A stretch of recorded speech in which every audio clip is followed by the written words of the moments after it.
வணக்கம் நண்பர்களே. நம்ம டிஸ்க்ளைமர் எடுத்துக்கிறோம். நம்ம செபி ரிஜிஸ்டர்ட் அட்வைசரோ ஆர்ஐஓ கிடையாது. நம்ம இங்க பேசக்கூடியது எல்லாமே தகவலா மாத்திரமே பார்க்கப்பட வேண்டும். இது யாருக்கும் முதலீடு சம்பந்தமாகவோ, பங்குகளை வாங்கவோ, விற்கவோ நம்ம எந்த ஆலோசனையும் கொடுக்கப்படல. எல்லா தொழிலும் ரிஸ்க் இருக்கும். ரிஸ்க் புரிஞ்சுட்டு எச்சரிக்கையோட தொழில் செய்யும்போது எல்லாமே நல்லா இருக்கும். நம்மள ஆதரிக்கிற அனைத்து நல்ல உள்ளங்களுக்கும் நன்றி. வளமுடன் வாழ்க. வணக்கம் நண்பர்களே. 2025-26க்கான Q2 ரிசல்ட் அனௌன்ஸ் பண்ணியிருக்காங்க. அந்த வரிசையில் இப்போ நம்ம பார்க்கக்கூடியது ப்ளூ ஸ்டார்.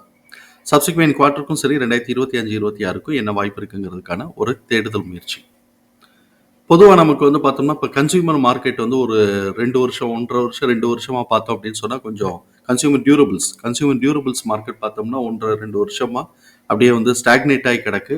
ஸோ இப்போ அதில் நிறைய கம்பெனிஸ் அஃபெக்ட் ஆகிருக்கிறாங்க. அதே மாதிரி தான் கன்சியூமர் மார்க்கெட்டும் ப்ராடக்ட் இருக்கிறதும் கொஞ்சம் 2 இயர்ஸாக ஸ்டாக்னேட் ஆகிட்டு இருக்கு. ஸோ இப்போ ப்ளூ ஸ்டாருக்கும் அதே மாதிரி ஸ்டாக்னேஷன்ஸ் இருக்கிறதுக்கு வாய்ப்பு இருக்குது. இவங்களுடைய பெர்ஃபார்மன்ஸஸ் எப்படி இருக்குது அப்படிங்கிறத பார்ப்போம். முதல்ல இவங்களுடைய சம்மரி என்ன கொடுத்துருக்குறாங்க, கீ பாயிண்ட்ஸ் என்ன கொடுத்துருக்குறாங்கன்னு பார்ப்போம். இவங்களுடைய electro mechanical projects and commercial ACs இதில் வந்து பார்த்தோம்னா 16% வந்து க்ரோத் ஆகிருக்கு. உங்களுக்கு இயர் ஆன் இயர் பார்க்கும்போது 16% க்ரோத் ஆகிருக்கு. அப்புறம் unitary products room AC and commercial ரெஃப்ரிஜரேட்டர்ஸில் வந்து பார்த்தோம்னா 9.5% க்ரோத்தில் இருக்குது.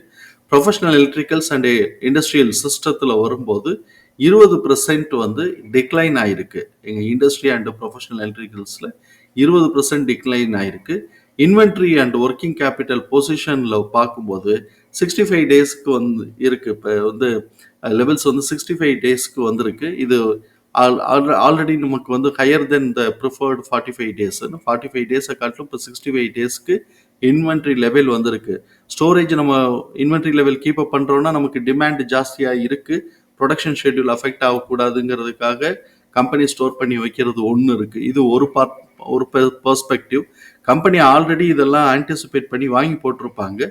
ப்ரொடக்ஷன் ஷெட்யூல் கம்மியாகக்கூடிய சூழல் உருவாகிருக்கலாம். அது மாதிரி வந்திருக்கான்னு பார்க்கணும். பட் இங்கே வந்து பார்த்தோம் அப்படின்னு சொன்னோம்னாக்க இங்கே வந்து இவங்க என்ன தான் பண்ணுறாங்கன்னாக்க ரிஃப்ளெக்டிங் வீக்கர் தென் எக்ஸ்பெக்டட் அப்படிங்கிறதா இவங்களுடைய ஒப்பீனியனாக கொடுத்துருக்குறாங்க. ஃபெஸ்டிவல் டிமாண்ட்லாம் நிறைய இருந்திருக்குன்னு எதிர்பார்த்தாங்க. பட் அது வந்து அவ்வளோ தூரத்துக்கு அவங்களுக்கு போகலை அப்படிங்கிறது தான் இங்கே யதார்த்தமான உண்மையாக இருக்குது. ஸோ இப்போ நம்ம சொன்ன மாதிரி கன்சியூமர் டியூரபிள்ஸ் ஈவன் கன்சியூமர் மார்க்கெட்டுக்குமே கூட அது வந்து இப்போ ஸ்டாக்னேட்டட் பொசிஷனில் இருக்குது அப்படிங்கிறத நம்ம இந்த இடத்துல புரிதல் எடுத்துக்குவோம்.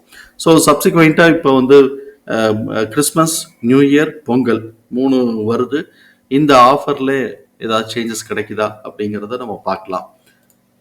இப்போ நம்ம இவங்களுடைய அனாலிசிஸ் பார்ப்போம். ட்ரெண்ட் லைனை பொறுத்த வரைக்கும் இவங்க மிட்ரேஞ்ச் பெர்ஃபார்மருங்கிற கிளாசிஃபிகேஷன்ஸ்குள்ளே வராங்க. High financial strength, mid valuation, டெக்னிக்கலா மொமெண்டம் நியூட்ரல் இருக்கு. Analyst price target 1865 target upside பண்ணியிருக்காங்க. நம்ம இந்த வீடியோ ரெக்கார்ட் பண்ணக்கூடிய தருணத்தில் 1775 ட்ரேட் க்ளோஸ் ஆயிருக்கு. இவங்களுடைய பிஇ வேல்யூஷனை செக் பண்ணும்போது கரண்ட் இயருக்கும் சரி 1 இயர் ஃபார்வர்டுக்கும் சரி அண்டர் வேல்யூ சொல்லிட்டு இண்டிகேட் பண்ணிட்டு இருக்கு. அதுலேயும் கரண்ட் இயருக்கு அண்டர் வேல்யூ 10%, 1 இயருக்கு 15% காட்டிக்கிட்டு இருக்கு. இவங்களுடைய ஃபண்டமெண்டல் கீ மெட்ரிக்ஸில் high level of liquidity position maintain பண்ணுறாங்க. ஹை ரேட் ஆஃப் ரிட்டர்ன் எடுக்கிறாங்க. டெப்ட் டு ஈக்விட்டி வித் இந்த தியரிட்டிக்கல் லிமிட்டில் இருக்குது. ஆனால் பிஇ அண்ட் பிபி பார்த்தோம்னா பயங்கர எக்ஸ்பென்சிவ் வேல்யூ இருக்கு. ஹை இன் இண்டஸ்ட்ரி புக் வேல்யூவில் அது எக்ஸ்பென்சிவ் வேல்யூஷன் தான். ஸோ இப்போ எப்போ இபிஎஸோட டிடிஎம் லெவல் நமக்கு ஸ்டாக்னேட் ஆகுதோ டிக்ரீஸ் ஆக ஆரம்பிக்குதோ அப்போ வந்து நமக்கு கொஞ்சம் பெரிய லெவலில் கரெக்ஷன் இருக்கிறதுக்கான வாய்ப்புகள் இருக்குது அப்படிங்கிறது நம்மளுடைய பார்வை. பீட்டா ஸ்கோர் 1.12ங்கிறதுனால இது வந்து ஹை வாலட்டாலிட்டிங்கிறதையும் கவனத்தில் எடுத்துக்கிறோம். ட்ரெண்ட் லைனில் பார்ட்டிசிபேட் பண்ணக்கூடிய அனாலிசிஸ்டுடைய ஃபோர்காஸ்ட் எப்படி இருக்குன்னு பார்க்குறோம். அதில் ரெவென்யூ ஃபோர்காஸ்ட் ஆனுவலைஸ்டாக பார்க்கும்போது கிட்டத்தட்ட ஒரு 10%, 9 to 10% க்ரோத்துக்கான ஆப்பர்ச்சுனிட்டி இருக்குன்னு எதிர்பார்க்குறாங்க. அதே மாதிரி ரெவென்யூ ஃபோர்காஸ்ட் குவார்ட்டர்லின்னு வரும்போது கிட்டத்தட்ட இதுவும் வந்து பார்த்தோம் அப்படின்னு சொன்னோம்னாக்க ஒரு 10% to 12% க்ரோத்துக்கான ஆப்பர்ச்சுனிட்டி இருக்குன்னு எதிர்பார்க்குறாங்க. இப்போ இவங்களுடைய இபிஎஸ் ஃபோர்காஸ்ட் ஆனுவலைஸ்டாக 3% கம்மியாகிறதுக்கு வாய்ப்பு இருக்குன்னு எதிர்பார்க்குறாங்க. இபிஎஸ் ஃபோர்காஸ்ட் குவார்ட்டர்லின்னு வரும்போது 35% க்ரோத்துக்கான ஆப்பர்ச்சுனிட்டி இருக்குன்னு எதிர்பார்க்குறாங்க. இவங்களுடைய குவார்ட்டர்லி பெர்ஃபார்மன்ஸஸ் பார்க்கலாம். இயர் ஆன் இயர் கம்பேரிசன்கிறது செப்டம்பர் 2025 செப்டம்பர் 2024 கம்பேர் பண்ணும்போது குவார்ட்டர்லி ரெவென்யூ 6% இன்க்ரீஸ் ஆயிருக்கு. குவார்ட்டர்லி நெட் ப்ராஃபிட் 2.9% இன்க்ரீஸ் ஆயிருக்கு. Q2Qன்னு வரும்போது கிட்டத்தட்ட ஒரு 500 கோடி ரூபா கிட்டக்க ரெவென்யூ குறைஞ்சு போச்சு. அதனால நெட் ப்ராஃபிட் பார்த்தோம்னா ஒரு 20 கோடி ரூபா கிட்டக்க குறைஞ்சு போயிருக்கு. அதனால இபிஎஸ் உடைய லெவல் 0.9 குறைஞ்சு 4.8 இருக்கு. இபிஎஸ் உடைய டிடிஎம் லெவல் 26.6 இருக்கு. இப்ப நமக்கு வந்து இந்த 3 குவார்ட்டர நம்ம பார்ப்போம். 3 குவார்ட்டர்ல மார்ச் மாசத்துக்கு 28 இருந்தது. ஜூன் மாசத்துக்கு 26ன்னு டிக்ரீஸ் ஆயிருச்சு. டிக்ரீஸ் ஆனது எகைன் திருப்பி செப்டம்பர் மாசம் ஸ்டாக்னேட் ஆயிருக்கு. ஃபிராக்ஷன்ல 0.2 இன்க்ரீஸ் ஆயிருக்கு. ஆனா அந்த அந்த இது விலக்கிட்டு நம்ம பார்த்தோம் அப்படின்னு சொன்னோம்னாக்க இது ஸ்டாக்னேட் ஆயிருக்கு.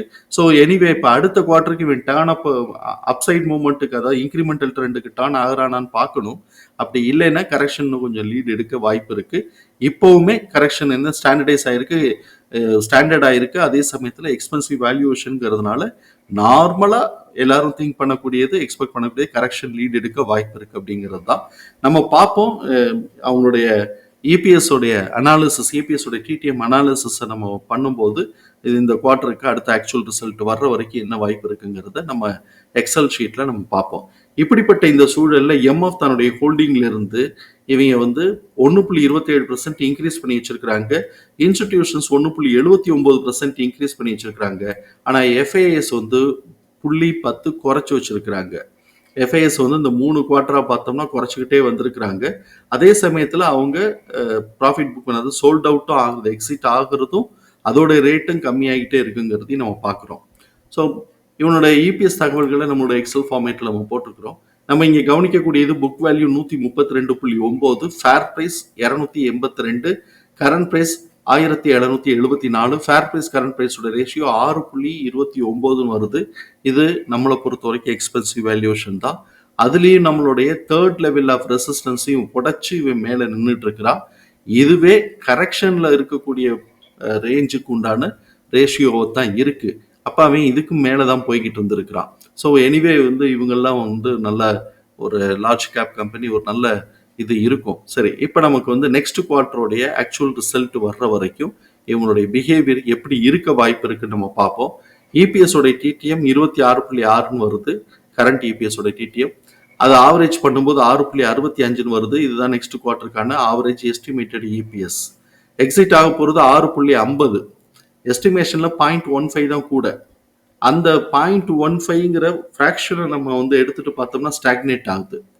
அப்போ ஸ்டாக்னேட் ஆகுதுன்னா என்ன செய்யறது? ப்ரீவியஸ் குவார்ட்டருடைய ஹைட்டை மேலே உடைக்கிறதுக்கான வாய்ப்பு இல்லை. அதே சமயத்தில் ப்ரீவியஸ் குவார்ட்டருடைய லோவை கீழே கட் பண்ணுறதுக்கான வாய்ப்புகள் இருக்கு. காரணம் எக்ஸ்பென்சிவ் வேல்யூவேஷன். சப்போஸ் அவங்க ட்ரேடர்ஸ் ப்ரீவியஸ் குவார்ட்டருடைய லோவோடையே கூட சப்போர்ட் எடுக்கலாம். ஆனால் எக்ஸ்பென்சிவ் வேல்யூவேஷன் சப்சிக்வெண்ட் குவார்ட்டருக்கும் இதே மாதிரியான சூழல் வர்றதுக்கான வாய்ப்பு இருக்குன்னு நினைச்சாங்கன்னா கீழே அவங்க கரெக்ஷன் லீட் எடுக்க வாய்ப்பு இருக்கு. ஆனால் குமுலேட்டிவ் ஆவரேஜ் 5.35 அதை கம்பேர் பண்ணும்போது ஆவரேஜ் எஸ்டிமேஷன் கிட்டத்தட்ட 1.3 கூட இருக்கு.